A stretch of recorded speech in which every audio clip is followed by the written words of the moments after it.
Boa tarde. O Conselho de Ministros aprovou uma proposta de lei sobre o regime jurídico da reorganização administrativa territorial autárquica, estabelecendo os objetivos, os princípios e os parâmetros da reorganização administrativa territorial no âmbito das autarquias e definindo e enquadrando os termos da participação dessas mesmas autarquias na concretização de todo o processo.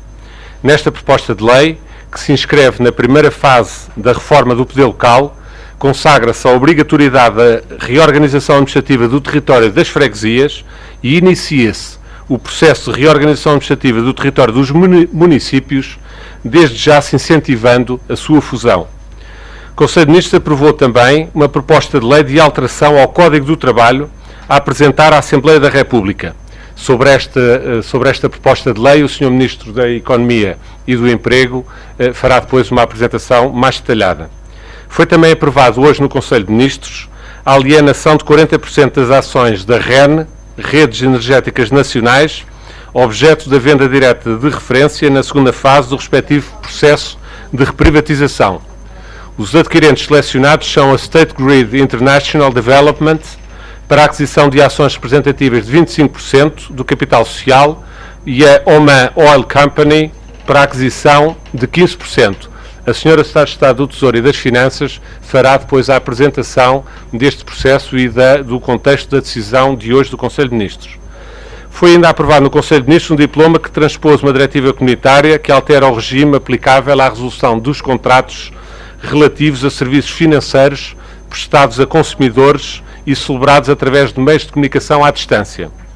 Foi também aprovado no Conselho de Ministros, no âmbito do PREMAC, a orgânica do Instituto Nacional de Investigação Agrária e Veterinária. No Conselho de Ministros também aprovou ainda um diploma que procede à alteração dos estatutos da Fundação para os Estudos e Formação Autárquica, o CEFA, redefinindo o seu papel no âmbito da administração local e racionalizando a sua estrutura orgânica e o seu funcionamento.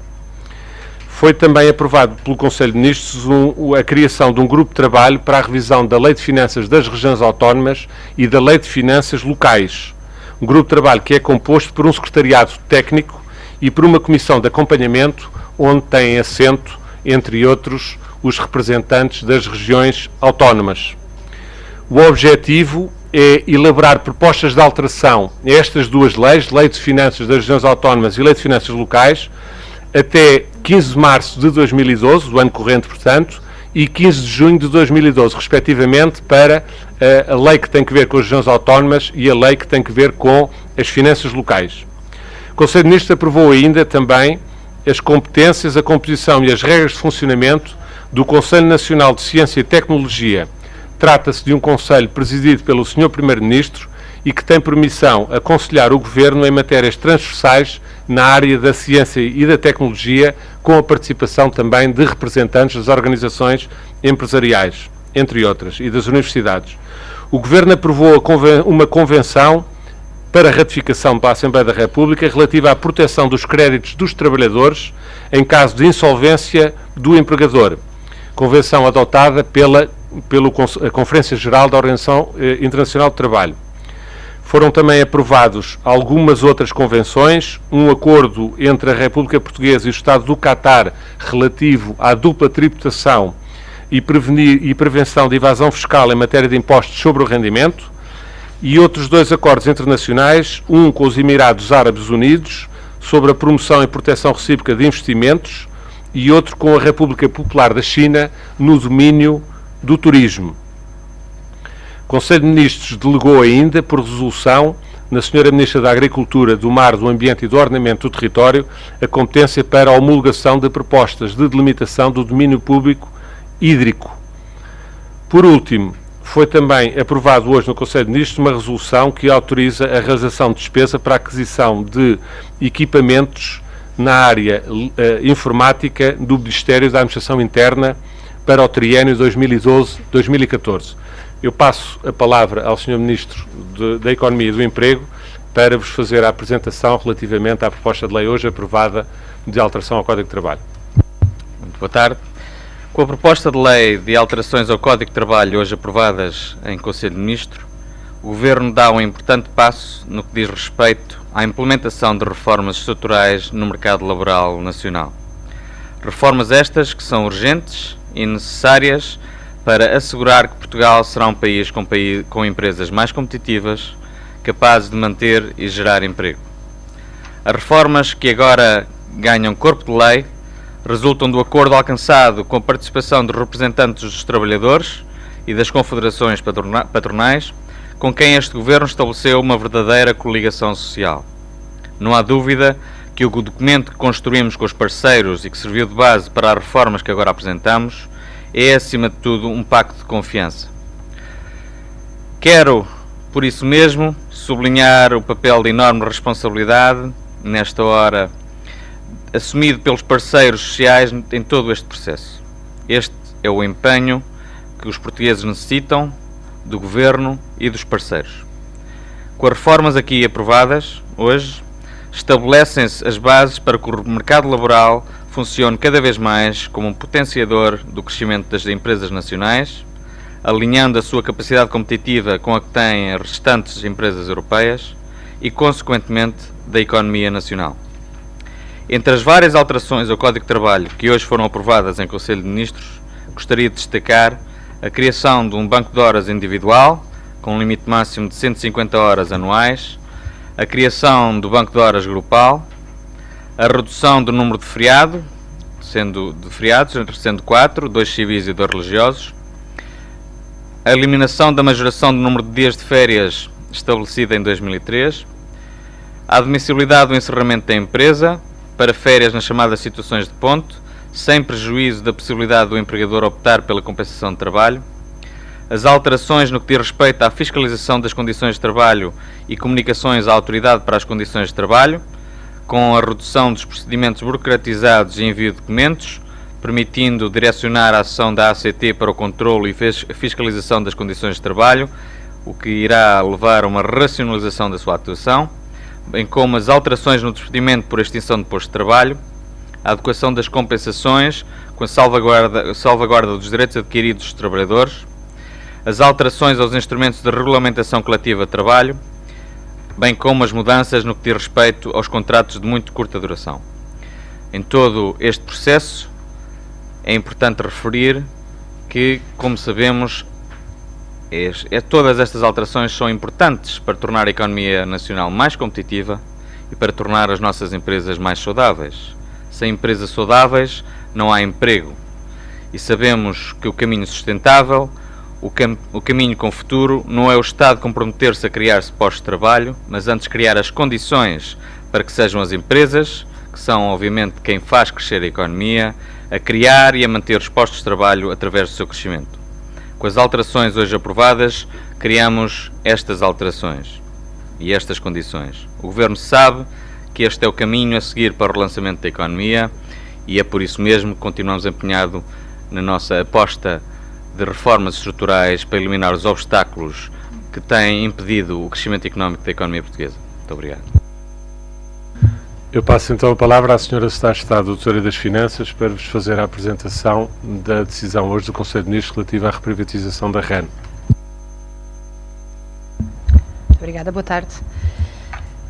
No contexto da segunda fase de reprivatização da REN, o Conselho de Ministros procedeu hoje à seleção da State Grid International e da Oman Oil Company para efetuarem a aquisição das ações representativas de, respectivamente, 25% e 15% do capital da REN, o que prefaz a participação de 40% detida pelo Estado português a ser vendida no âmbito da venda direta de referência. É com muita satisfação que informo que, após um processo pleno de desafios, executado num difícil contexto de mercado, o Estado português tornou possível a entrada de 2 acionistas estratégicos complementares para a REN, os quais combinam uma interessante mistura de atributos estratégicos e financeiros. A State Grid pagará um valor de 2,90 € por ação, que representa um prémio de 40% face à cotação do dia anterior à entrega das propostas vinculativas, estava na altura em 2,072 por ação, e equivalendo a um valor total de 387,15 milhões de euros por uma participação de 25% na REN. A Oman Oil pagará 2,56 € por ação, apresentando um prémio de 23,6% face à cotação do dia anterior à entrega das propostas vinculativas, equivalendo a um valor total de 205,06 milhões de euros por uma participação de 15% na REN. O Estado português irá assim receber um valor global de 592,21 milhões de euros pela participação de 40% a ser alienada, o que corresponde a cerca de 150 milhões acima do valor de mercado atual da empresa. Corresponde a um prémio médio de 33,8%. A diferença entre o prémio pago pelos investidores para cada uma das participações reflete a maior participação adquirida pela State Grid, um maior nível de participação nos órgãos sociais e um maior envolvimento na contribuição para o desenvolvimento estratégico da REN, comparativamente à da Oman Oil, que propõe um investimento estratégico, mas de cariz mais financeiro. A proposta da State Grid inclui ainda uma carta de compromisso do China Development Bank para financiar a REN em 1.000 milhões de euros a uma taxa e prazo competitivos face ao mercado. Os compromissos apresentados pela State Grid e pela Oman Oil são um voto de confiança na economia portuguesa e numa das suas empresas mais importantes no setor das infraestruturas. Aguardamos com elevada expectativa pelos benefícios futuros mútuos decorrentes desta transação durante os próximos anos. Adicionalmente, tanto a State Grid como a Oman Oil irão contribuir para a economia portuguesa, para além do seu investimento na REN, através de algumas iniciativas específicas. A State Grid é uma empresa detida pelo Estado chinês e é a maior utility a nível mundial, tendo ainda alcançado o 7º lugar na classificação da Fortune Global 500 em 2011. As vendas totais desta empresa atingiram os 180 mil milhões de euros em 2010. Internacionalmente, tem já presença no Brasil e nas Filipinas. A Oman Oil é uma empresa detida pelo Sultanato de Oman e tem o objetivo de desenvolver e investir em oportunidades de negócio no setor energético ou em indústrias relacionadas a nível internacional.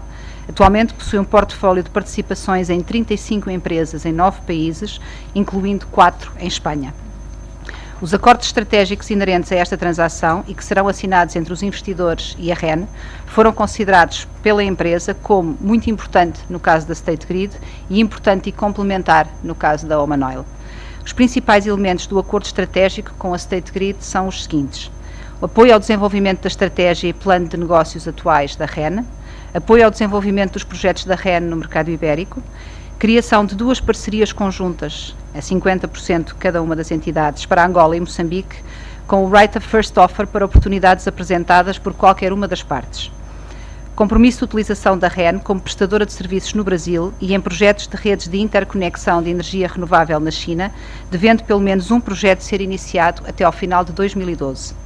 Criação de um consórcio com a REN para futuros projetos de transmissão no Brasil, sendo um objetivo indicativo ter os projetos identificados até ao final de 2013. E a criação de programas bilaterais de estágios e intercâmbio e de um centro de excelência de investigação e desenvolvimento, um laboratório para projetos relativos à energia eólica offshore em Portugal. Ainda a componente que já referi de financiamento por parte do China Development Bank. No que respeita à Oman Oil, os principais elementos do acordo estratégico são o apoio ao desenvolvimento da estratégia e plano de negócios atuais da REN, designadamente na expansão do negócio de infraestruturas de gás natural e na utilização de terminal do gás natural da REN por terceiros. Possibilidade de investimento conjunto em oportunidades apresentadas pela REN, análise conjunta de oportunidades de investimento em Oman e em países do Conselho de Cooperação do Golfo, a ser iniciada até final de 2012. Promoção dos interesses da REN junto das empresas pessoas participadas na Ibéria, por exemplo a Enagás, com o objetivo de capturar sinergias resultantes de procurement e de promover a integração do mercado ibérico. Os investimentos da China e de Oman em Portugal devem resultar em oportunidades recíprocas para as empresas portuguesas nesses países e em outros locais em que os investidores operem. A State Grid comprometeu-se a adicionar fabricantes portugueses qualificados à sua lista de fornecedores aprovados e a apoiar a expansão de empresas portuguesas para a China, e a Oman Oil assumiu o compromisso de fomentar as exportações portuguesas para o Golfo. A State Grid irá também estudar, ainda em 2012, a viabilidade de implementar uma fábrica de equipamento energético, designadas Smart Grids, em Portugal. Quer a State Grid, quer a Oman Oil comprometeram-se à manutenção da estabilidade acionista da REN e manter a identidade portuguesa da REN, incluindo a manutenção da sede da empresa em Lisboa. A transação está sujeita à aprovação de legislação de enquadramento, estando prevista a sua conclusão para abril. Muito obrigada. Ficamos então à vossa disposição para questões que nos queiram colocar. Joana Rodrigues. Rodrigues, da TVI. Eu gostava de saber, falou aí da garantia da estabilidade acionista da REN. Perante algumas dúvidas que a Comissão Europeia colocou a esta privatização, com as dificuldades de garantir independência entre a EDP e a REN, porque ambas vão passar a ser controladas maioritariamente pelo Estado chinês, eu gostava de perceber o que é que o Governo, neste sentido, pode fazer para garantir, de facto, essa independência. Se é que vai haver alguma limitação em termos de direito de votos por parte destes acionistas e até que ponto é que está, qual é, de facto, o poder que o Estado vai continuar a ter, o poder executivo que o Estado vai continuar a ter no setor elétrico e energético em Portugal.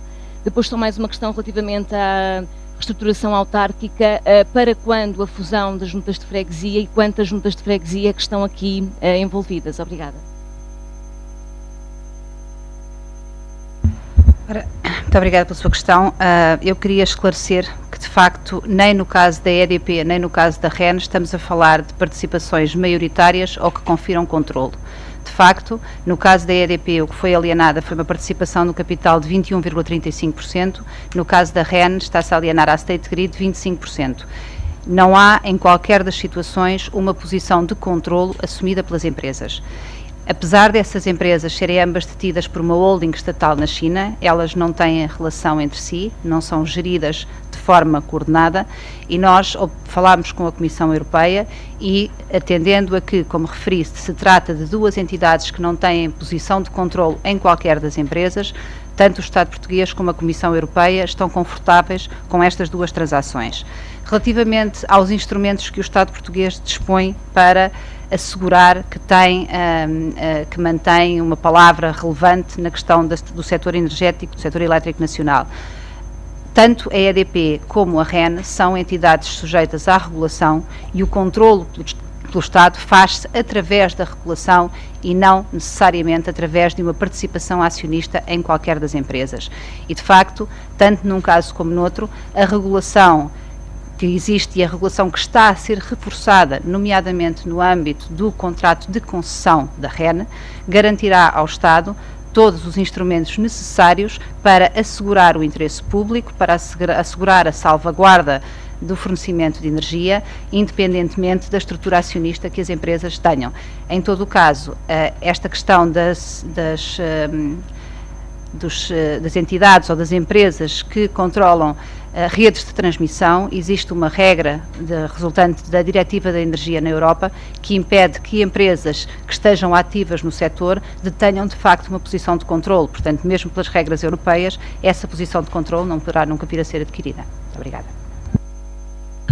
Em relação à questão que colocou sobre as juntas de freguesia, eu queria dizer que as juntas de freguesia, peço desculpa, a reorganização territorial autárquica na área das freguesias, a questão que colocou concretamente.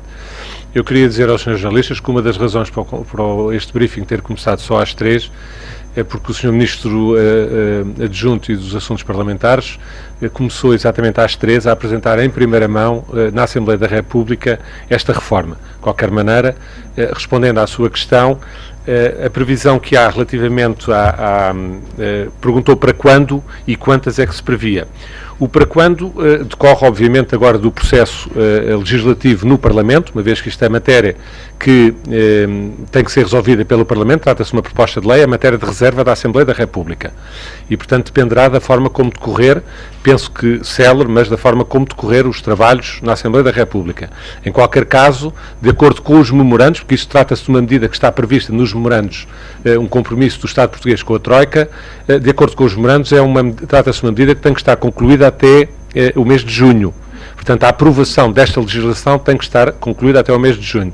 Isso permitirá que a conclusão deste processo tenha efeito já para as eleições autárquicas do próximo ano, ou seja, de 2013. Relativamente a quantas freguesias é que eventualmente serão abrangidas, não lhe posso dar o número exato porque o processo, a proposta de lei apresentada pelo Governo, o que propõe são determinado tipo de parâmetros de agregação, que vão desde a agregação de 50% das freguesias nas áreas urbanas, que pode ir nos municípios de nível 1, que são os municípios maiores, com uma população superior a 40 mil habitantes e uma densidade populacional de mais de 500 habitantes por quilómetro quadrado. Essa agregação nos municípios urbanos será de 55%. No caso das freguesias não urbanas, portanto, digamos assim, das freguesias rurais, será de 35% ou de 25% nos municípios mais pequenos, que são também aqueles onde há uma dispersão geográfica, como sabe, normalmente no norte do país um pouco mais acentuada.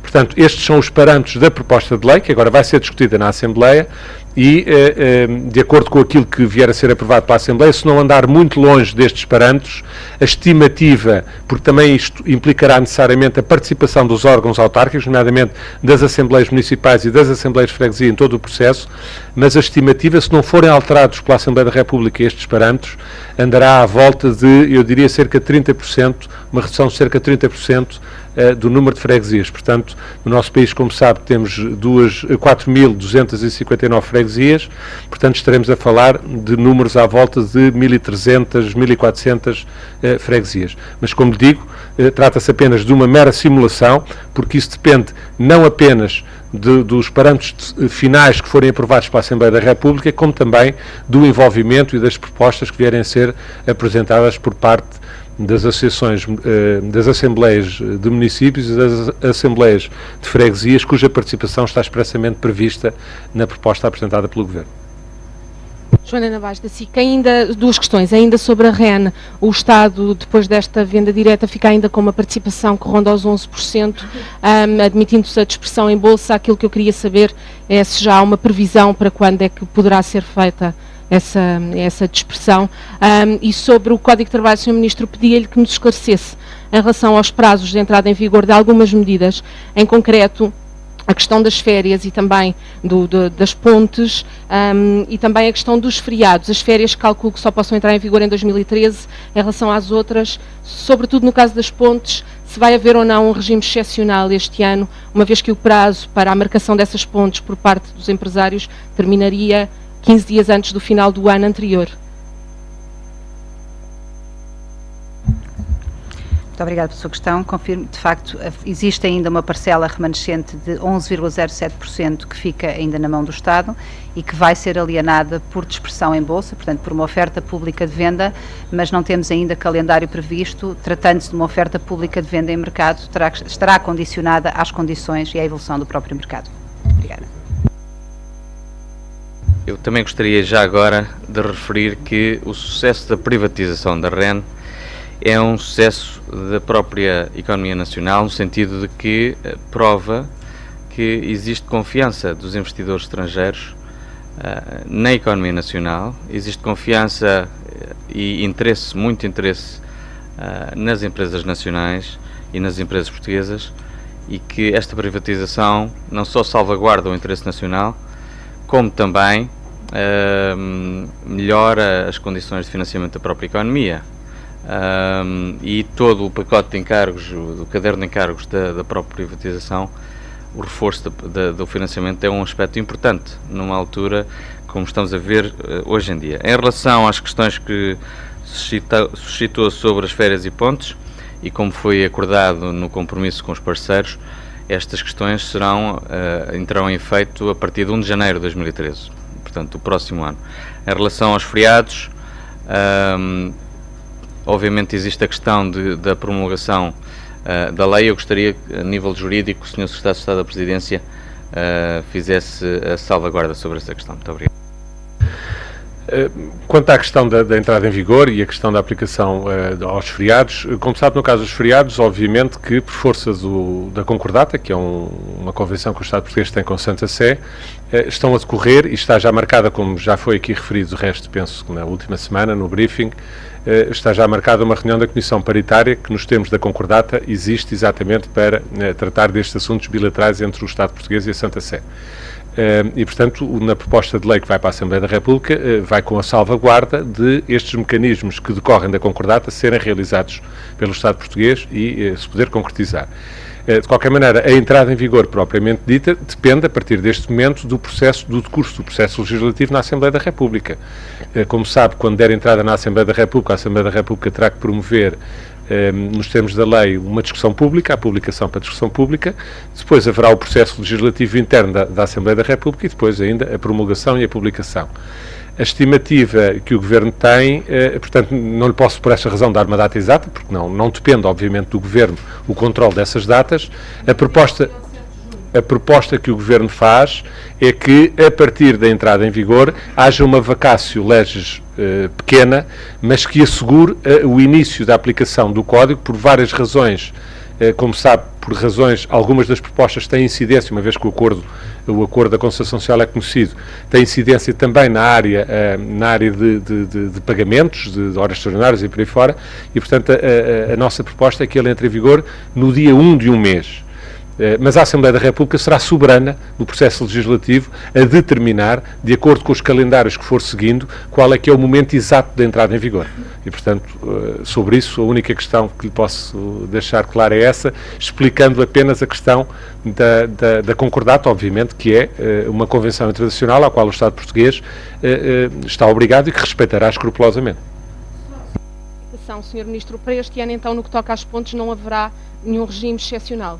Só entra mesmo em vigor em 2013. Foi o que foi acordado no acordo, sim.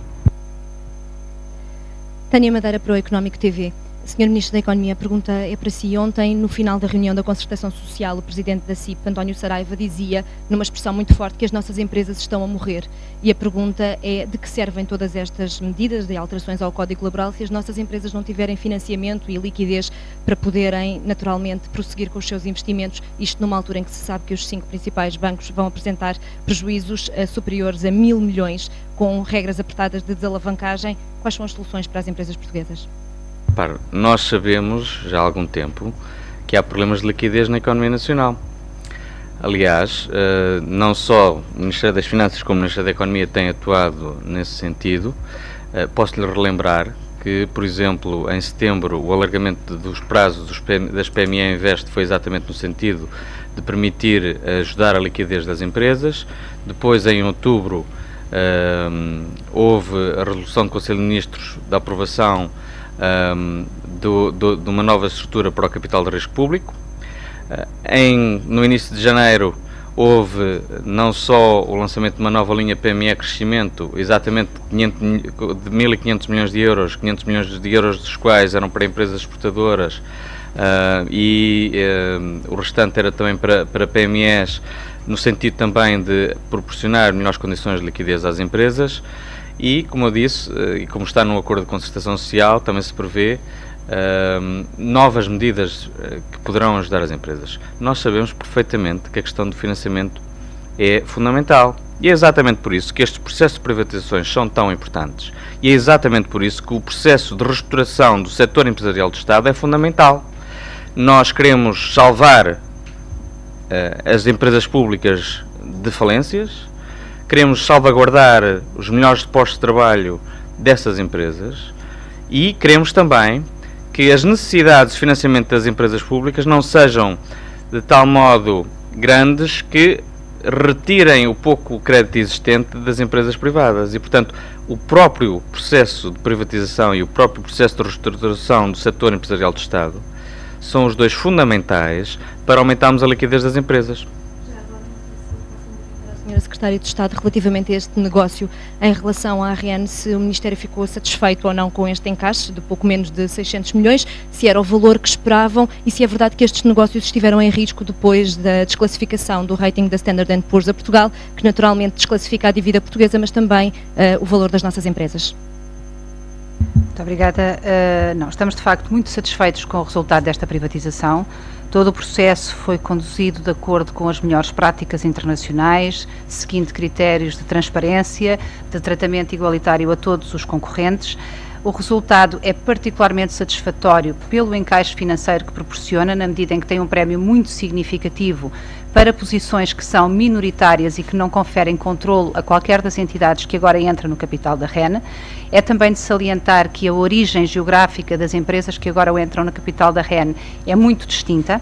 São entidades de referência no mercado, no investimento em infraestruturas, mas de origens diferentes, e isso prova que, de facto, há confiança na economia portuguesa, no futuro da economia portuguesa, e que essa confiança não é afetada por circunstâncias pontuais, como foi o caso do downgrade, e isso nunca implicou qualquer risco para esta transação, em momento algum.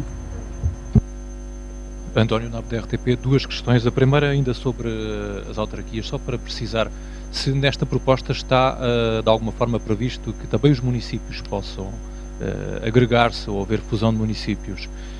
A segunda questão, o Sr. Ministro da Economia, quando é que as novas regras de indemnização por despedimento vão entrar em vigor?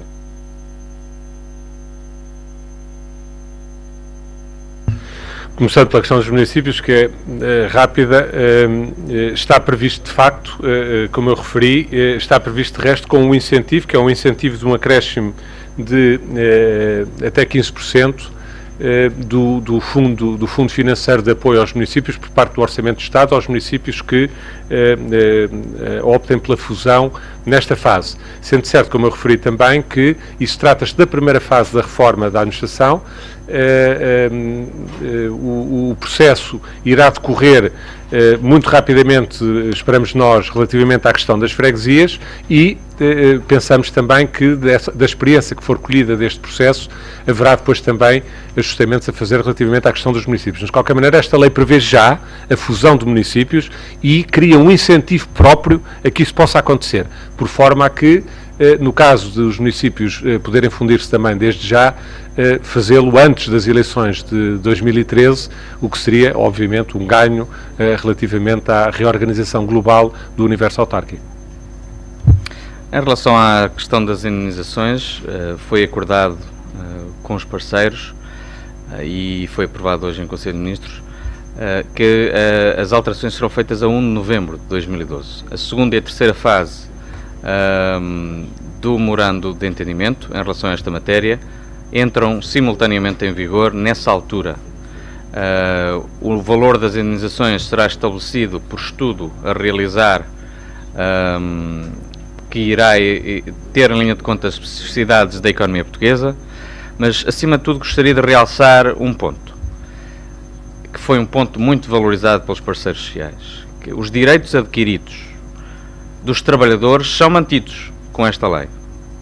Se um trabalhador tiver 20 anos de trabalho, tiver 20 anos de casa, tem direito a 20 meses, atualmente 20 meses de indemnização. Esses 20 meses mantêm-se. Vai existir um teto de 12 meses para os trabalhadores que tiverem menos de 12 anos de trabalho e, a partir do vigor, imagine que esse trabalhador tem 7 anos de casa, fica com 7 meses e esse valor vai aumentando consoante os valores, o número de dias que for estipulado para as compensações, mas vai ser aumentado até o teto de 12 meses. Mas para os valores existentes, os direitos adquiridos que existem a nível das compensações, mantêm-se integralmente com esta lei. Muito obrigado. Era só que estava na secretaria. Lucília Tiago, Jornal Noticiário Noticiário, só para perceber se para os trabalhadores antigos que têm direito aos 20 meses, se também se tem que submeter àquele limite dos 240 salários mínimos. Já agora para a Sra. Secretária de Estado, quando referiu abril, estava a falar para a adaptação da legislação ou para a conclusão deste processo? E se não, quando é que espera que ele fique concluído? Mas já agora se pode saber quantos elementos não executivos é que os novos acionistas pretenderiam ter nos órgãos sociais, no Conselho de Administração? Em relação à pergunta sobre a restrição relacionada com os 240 salários mínimos, eu devo responder que essa restrição aplica só àqueles contratos que não atingirem o limite dos 12 meses de compensações. Portanto, os contratos atualmente em vigor não estão sujeitos a essa limitação, sendo certo que é uma limitação que irá aplicar-se só a um caso muito reduzido de situações, uma vez que impõe um teto de cerca de 115 mil euros, pelo que não terá efeitos práticos significativos. Só respondendo então às questões, relativamente a abril, o processo é o prazo previsto para a conclusão da transação, sendo que até essa data estará completo o pacote legislativo e regulatório que está neste momento a ser trabalhado. Relativamente ao número de membros do Conselho de Administração, passará a ser de 15, sendo 3 desses membros da Comissão Executiva.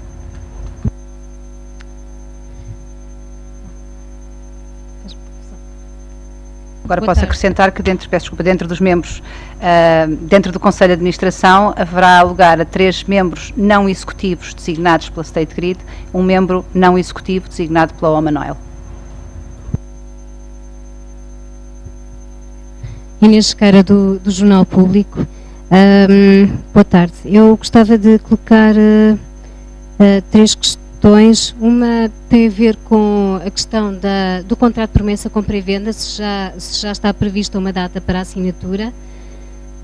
Em relação à Assembleia Geral também, se há alguma previsão, como já existia no caso da EDP. E também gostava também de saber se os direitos de voto, quando é que deverão ser alterados? Faz parte deste pacote legislativo de que estava a falar, que terá que ser revisto. E precisava que a Secretária de Estado, se fosse possível, especificasse melhor as parcerias internacionais que constam das propostas. Muito obrigada. Bom, relativamente à assinatura do contrato de promessa e à assinatura e a data da Assembleia Geral, ainda não estão marcadas essas datas. No que diz respeito aos direitos de voto, há de facto a intenção de, em Assembleia Geral, isto não é uma iniciativa legislativa, porque os direitos de voto são fixados nos estatutos da empresa e em Assembleia Geral. Não, os direitos de voto não são consagrados na lei. O que tem que ser alterado é o decreto-lei que limita as participações no capital social da REN, mas os direitos de voto são definidos em Assembleia Geral porque fazem parte dos estatutos da empresa e existe a intenção de limitar esses direitos de voto a 25% na Assembleia Geral que venha a ser realizada. Como? Vai ter que ser alterada, então, não é? Tem que ser alterada porque neste momento os limites que existem não permitem a concretização desta transação porque são inferiores àquilo que o Estado se propõe vender. Portanto, antes da transação, naturalmente que este decreto-lei terá que ser alterado em conformidade. Relativamente aos detalhes que me pediu relativamente ao acordo estratégico. Bom, relativamente com a State Grid, há obviamente um aspecto muito importante que tem a ver com o financiamento. Este financiamento que o China Development Bank disponibiliza à REN permite à empresa um muito maior conforto para enfrentar as necessidades de refinanciamento que tem até 2014 e também um apoio substancial para a realização do programa de investimentos. Como saberão, o programa de investimentos e o plano de negócios da REN são determinados no âmbito da regulação e a entidade reguladora do setor energético foi também ouvida neste processo, como todas as entidades relevantes, para que ficassem acautelados toda a salvaguarda do interesse público, como eu já tinha tido a ocasião de referir. Relativamente ainda à State Grid e um pouco mais de detalhe relativamente ao que é o projeto estratégico.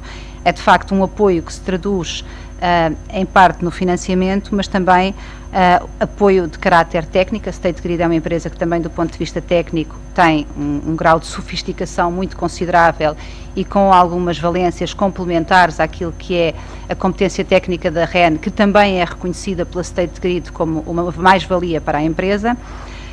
Há o compromisso da criação de 2 parcerias, de 2 joint ventures para investimentos em Angola e Moçambique, em que as empresas entram em igualdade de circunstâncias e em que cada uma delas tem o direito de ser a primeira a ser convidada para a participação em oportunidades de investimento que as outras identifiquem. Há também o compromisso de utilizar a REN como prestadora de serviços no Brasil, uma vez que a State Grid tem já um conjunto de projetos no Brasil de grande relevância e também em projetos de rede de interconexão de energia renovável na China, porque a REN tem também competências técnicas, como referia, reconhecidas pela State Grid. Sendo que pelo menos um destes projetos será iniciado até ao final do corrente ano. Portanto, temos aqui um conjunto de datas que estão já definidas e que nos permitem perceber como é que vai desenvolver-se este projeto de cooperação a breve prazo. Um dos 2 até ao final do ano, o outro será para... Como, desculpe? A China ou o Brasil. Um até ao final de 2012, no mínimo. Podem até ser os 2, mas isto é um compromisso mínimo. E também a criação de um consórcio com a REN para futuros projetos de transmissão no Brasil, sendo que estarão 3 projetos identificados até ao final do ano de 2013. Além disso, irá haver a criação de programas bilaterais de estágios e de intercâmbio e um centro de excelência de investigação e desenvolvimento para projetos relativos à energia eólica offshore em Portugal. No caso da Oman Oil, temos também um apoio também ao desenvolvimento da estratégia e do plano de negócios da REN, designadamente na expansão do negócio de infraestruturas de gás natural, porque é importante referir que também neste aspecto A State Grid e a Oman Oil apresentam uma complementaridade muito interessante, porque a State Grid está mais ativa no setor da energia elétrica e a Oman Oil no gás natural. Portanto, dessa perspectiva, também são parceiros complementares muito interessantes sob a perspectiva da REN. E há também um conjunto. Há a possibilidade de investimento conjunto em oportunidades que sejam apresentadas pela REN e também na zona do Golfo, vendo essas iniciativas da Oman. É muito importante perceber que a Oman Oil é um investidor estratégico pela sua dimensão, mas tipicamente um investidor de cariz mais financeiro. Portanto, não é de todo habitual que nos investimentos que a Oman Oil faz nas muitas empresas e nos países, como eu já referi, onde está em todo o mundo, que apresente contributos para o desenvolvimento da economia nacional. No entanto, no âmbito desta negociação e da apresentação destas propostas, a Oman Oil mostrou-se entusiasmada até com a perspectiva da cooperação e de se abrirem perspectivas de negócio entre ambos os países e, portanto, prevemos também aqui possibilidades muito interessantes para a REN, obviamente, mas também para as outras empresas portuguesas que vêm assim abrirem-se mais facilmente novos mercados e novas oportunidades de negócio. Ângela Braga, TSF, tendo em conta que já estamos no mês de fevereiro, e a minha pergunta é para o Sr. Secretário de Estado da Presidência do Conselho de Ministros, já estamos em fevereiro, queria saber se o Governo já tomou alguma decisão relativamente à tolerância de ponto para o Carnaval. Esse assunto foi assunto que hoje no Conselho de Ministros ainda não foi abordado. Hoje é dia 2 de fevereiro.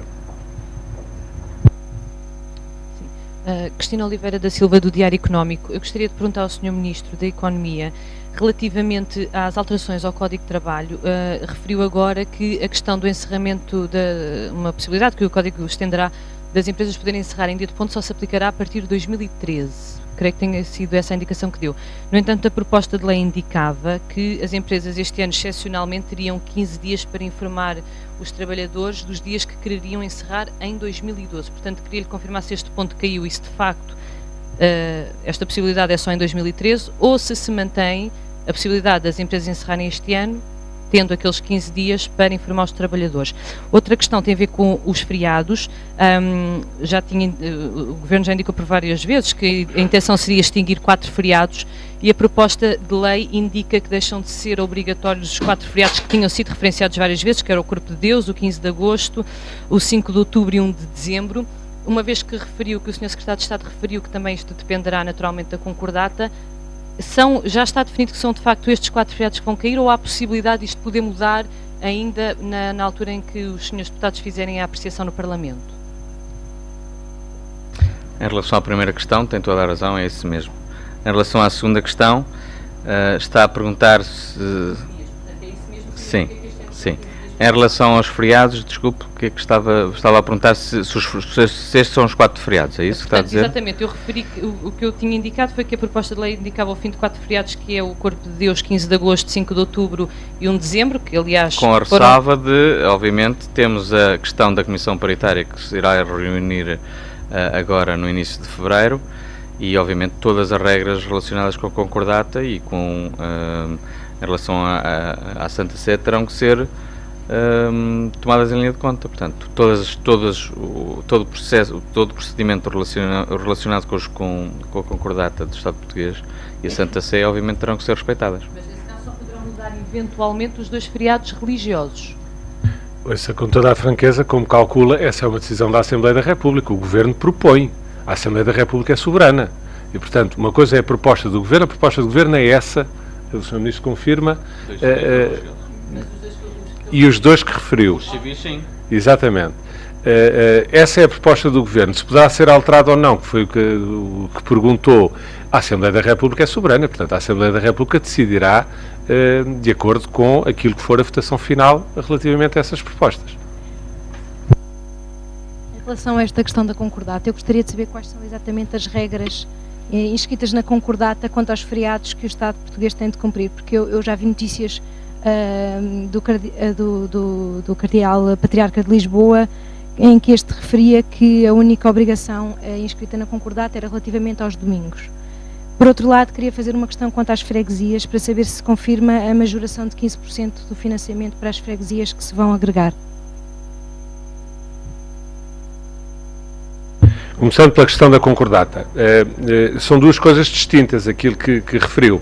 Ou seja, de facto a concordata apenas é peremptória relativamente à questão dos domingos, ponto. Agora, a concordata também prevê, como não podia deixar de ser num acordo entre dois Estados, que todas as matérias que estejam relacionadas com questões como, por exemplo, os feriados religiosos que interessam aos dois lados, devem ser objeto de troca de informações e, eventualmente, colocação de questões por qualquer uma das partes. É para isso que existe a Comissão Paritária, que está prevista na própria concordata, é um órgão que a própria concordata prevê exatamente para permitir a informação mútua entre os dois Estados, o Estado português e o Vaticano, relativamente a todas as matérias que interessam a ambas as partes. Esta matéria, a matéria dos feriados, da retirada de feriados que são de natureza religiosa, obviamente que interessam à Igreja, à Santa Sé, e, portanto, nesses termos, de acordo com a concordata, devem ser colocados na Comissão Paritária. Depois de serem colocados na Comissão Paritária, haverá um processo normal, de acordo com as regras que vêm na concordata, que não, penso eu, mas não sou confesso-lhe, não sou um perito da questão da concordata, poderá terminar ou não com alguma troca de notas entre um Estado e o outro. E depois, a partir daí, o Estado português tomará as suas decisões. O que o Estado português não faria nunca, como o Sr. Ministro referiu, é tomar uma decisão unilateralmente, sem respeitar os termos em que estas matérias devem ser tratadas, de acordo com a concordata. A afirmação que referiu, que eu também tenho conhecimento por parte de responsáveis da Igreja Portuguesa, tem que ver, de facto, com, no rigor da concordata, a Igreja, em princípio, só se oporia perentoriamente a questões que tenham a ver com o domingo. Quanto ao resto, existe abertura. Foi o que sempre foi dito e é aquilo que, nos termos do funcionamento da Comissão Paritária, será agora colocado e apurado em definitivo. Relativamente à questão dos 15%, eu queria chamar a atenção, sem embargo das explicações que, por esta hora, estarão a ser dadas no debate que está a decorrer na Assembleia da República, que o incentivo para as freguesias também é de 15% para as freguesias que se agreguem, sem que isso importe num aumento de custo para o Orçamento de Estado. Portanto, é algo que tem que ser redistribuído de acordo com a poupança que este mecanismo também, como calcula esta reforma, também gerará a nível do Orçamento de Estado. Portanto, o bolo global de financiamento do Orçamento de Estado não será, em princípio, afetado pelos incentivos que são colocados, que são, de facto, 15%, quer para a fusão de freguesias, quer para a fusão de municípios.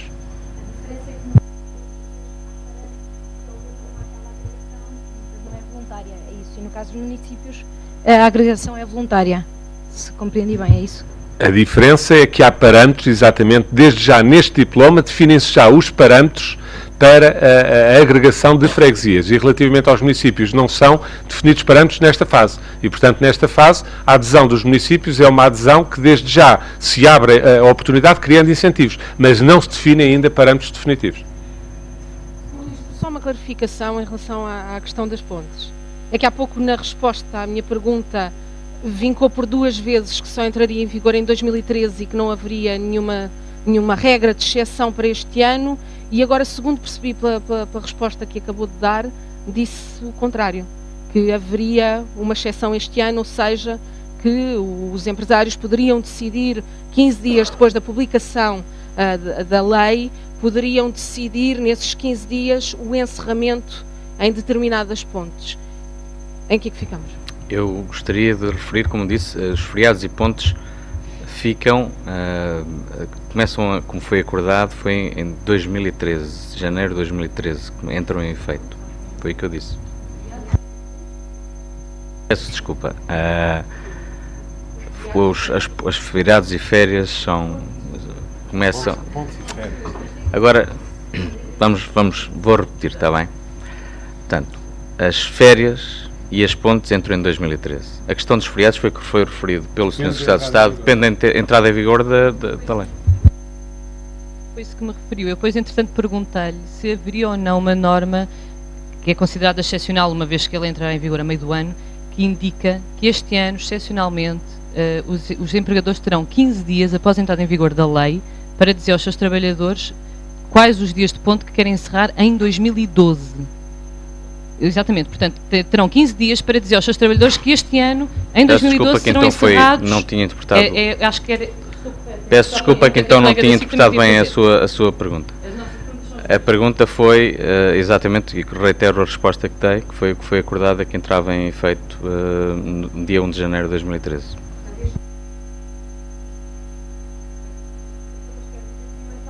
Peço desculpa, quero dizer então que caiu à linha que diz que este ano os empregadores teriam 15 dias para informar.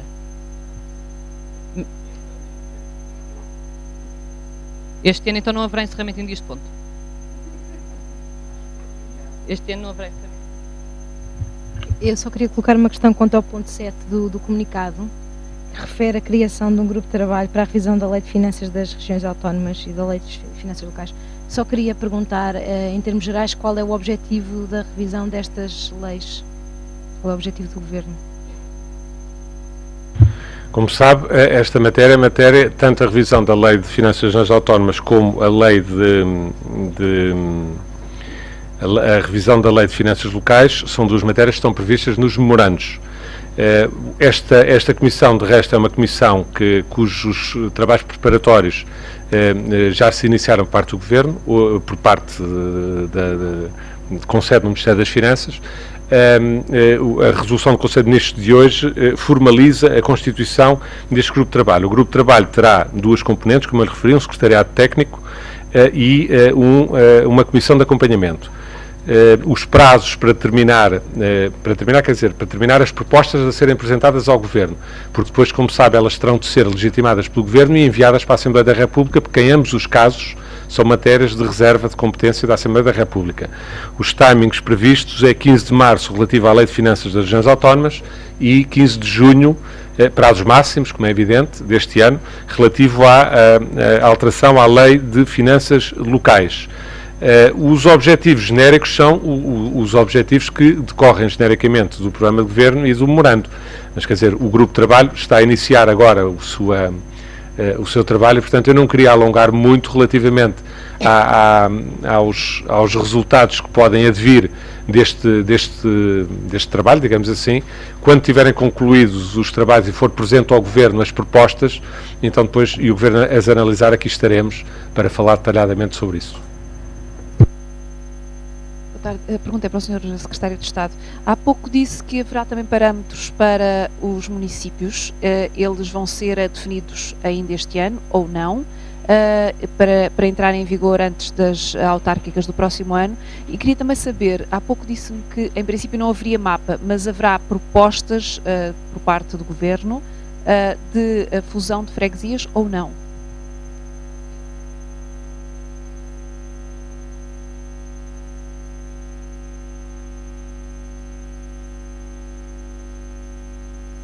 Obrigado pelas suas questões. Em primeiro lugar, peço desculpa, preciso fazer uma correção àquilo que referi.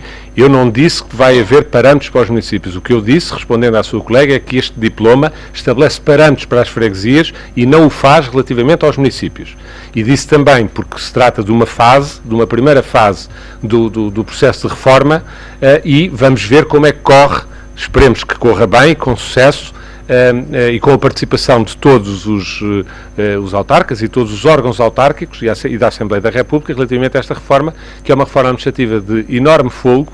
Eu diria que se o país levar a cabo esta reforma, é uma reforma só com paralelo na reforma que foi feita no século XIX relativamente ao universo autárquico. E, portanto, nesta proposta de lei, nesta primeira fase, arranca-se com parâmetros desde já relativamente à redução das freguesias. Relativamente ao mapa, perguntou-me se existe já um mapa. Não existe mapa, existe naturalmente, como calcula, para se apresentar estes parâmetros, foi elaborado um estudo e foram feitas várias simulações, de resto em consonância, em consulta com a Associação Nacional de Municípios Portugueses e com a ANAF, bem como com outras entidades. E, portanto, existem simulações, digamos assim, e é com base nessas simulações é que prevemos que, se a Assembleia não alterar significativamente os parâmetros que estão na proposta de lei, se possa alcançar um resultado final que rondará uma redução entre 1.300 e 1.400 freguesias no universo de 4.259, que são as que existem atualmente. Portanto, não é que exista propriamente o mapa, o que existe na proposta de lei são parâmetros, existem depois todo o estudo que esteve por detrás da definição desses parâmetros, que apontam para simulações que podem resultar nisso. Eu digo, reforço o podem, porque isso tem que ver não apenas com os parâmetros, como eu referi há pouco, na proposta de lei, independentemente dos parâmetros que estão apresentados, está lá íncita também a participação ativa das Assembleias Municipais e das Assembleias de Freguesia, que podem, inclusive, nos termos da proposta por nós apresentada, podem fazer contrapropostas relativamente a alguns ajustamentos, nomeadamente na definição daquilo que são freguesias urbanas e aquilo que são freguesias de natureza rural. E como os parâmetros são diferentes de redução, de agregação para umas e para outras, essa redefinição pode alterar um pouco estes números. De qualquer maneira, eu diria que os intervalos não oscilarão muito em todas as simulações que fizemos relativamente aos valores que enunciei. Mas não existe nenhum mapa concreto, definido. Isso resultará do trabalho da Assembleia da República e, posteriormente, também do trabalho feito em conjunto com as Assembleias Municipais. A previsão de data para a reorganização de municípios? Isso não foi um assunto que hoje não consta deste diploma, como eu referi já, não está neste diploma, não está nenhuma matéria relativa a parâmetros sobre os municípios e, portanto, eu não posso estar a adiantar nada sobre isso porque não é assunto que tenha sido hoje tratado. Teremos umas autárquicas com... Hoje eu gostava imenso... Se formos fundir freguesias, podemos, às vezes até pode haver propostas de freguesias que se propõem fundir, que pertencem a vários municípios, portanto, logo aí o processo eleitoral ficará um pouco... Não, vamos lá ver. Está a colocar questões completamente diferentes.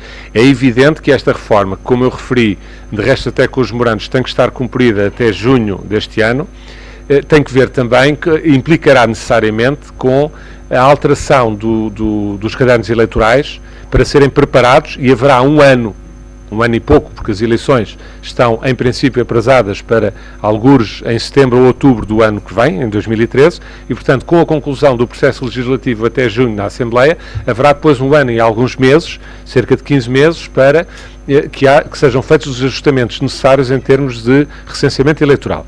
Esses recenseamentos serão sempre necessários porque, como sabe, as circunscrições de freguesias, cada uma das circunscrições tem um caderno eleitoral próprio e, portanto, qualquer alteração relativa a estas circunscrições implica alterações no recenseamento eleitoral. E depois, por arrastamento, as alterações nos cadernos eleitorais implica também alterações nos quantitativos dos eleitos em cada uma das freguesias. E, portanto, tudo isso, por isso é que os timings são estes. Relativamente à questão dos municípios, o que eu tenho para lhe dizer, repito, é que nesta proposta de lei não vão parâmetros concretos relativamente à agregação de municípios. E, portanto, qualquer coisa para além do que está nesta proposta de lei, só numa fase subsequente é que o Governo ou a Assembleia da República, que isto é matéria de reserva da Assembleia da República, poderá determinar. Se não há mais questões, agradeço a vossa presença.